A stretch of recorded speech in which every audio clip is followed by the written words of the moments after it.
Ah, yes. Dead Space. Ah!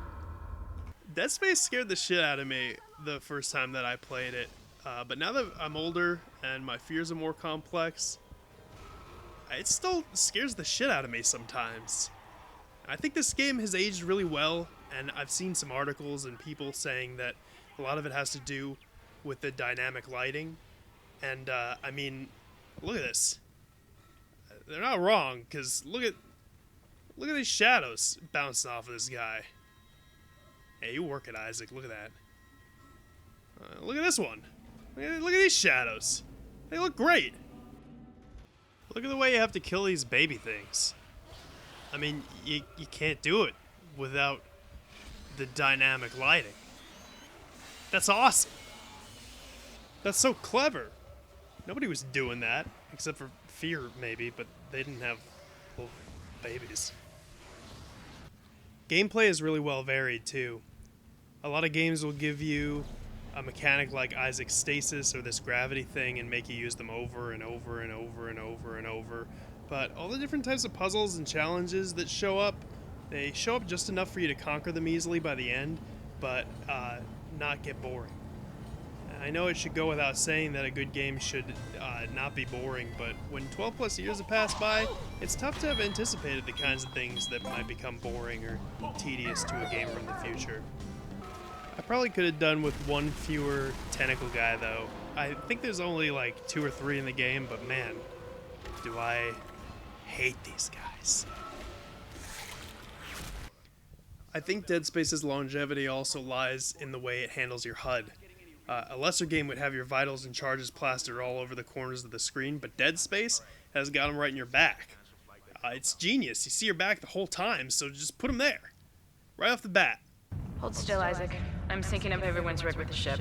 Boom, you've got your health. Stasis is that other little thing. It's easy. And I would say this works even better than another effective but kind of ambiguous method that has been adopted by games like Uncharted, where your health is indicated by things just getting more red as you hurt more. But, I mean, it's not like Nathan Drake is going to have a big heart rate monitor in his t-shirt, so... The menu is just as well integrated. It pops up as part of your suit's interface, not this giant overlay over the entire game that pauses it. This is such a great way to add tension to a survival horror game, and I don't know why more games don't find a way to do it. If, like, somebody's getting too close in Resident Evil 2, I don't have to worry, because I can just check my inventory forever until I'm less freaked out about it. Can't do that in Dead Space, though. Oh, I love this guy. This guy becomes your new head. It's probably my favorite death in the entire game. Look at him go. Oh, there you go. Yeah, get in there. Oh, you can't stand up. Come on, help him out. There you go, buddy. The designers took complete advantage of this game's form to streamline the gameplay and make it more memorable at every chance that they got.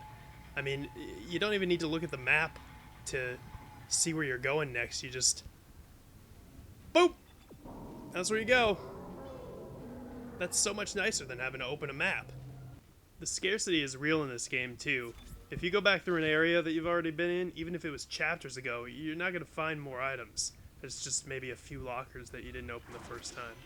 You're also not going to find new enemies that often, which is something else that I think kind of future-proof this game. There's no arbitrary enemy respawns, no easy item finds, nothing. Just you and these guys.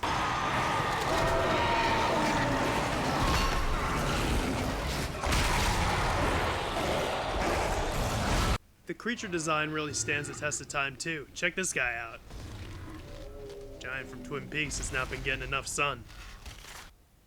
Each creature looks so unique and is so challenging in its own way, but all of them are rooted in the same style, which makes it really feel like there's an infection on this ship that you have to stop.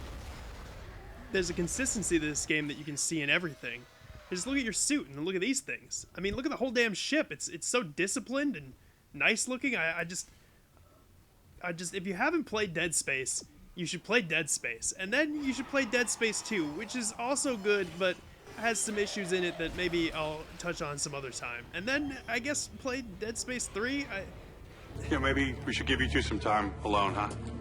What the hell does that mean? It means for someone who's in the past, you're awfully glad to see him. We need him. This mission needs Well, him. we need him or you need him? Hey, you got something to say to me, Captain? Stop. Just stop.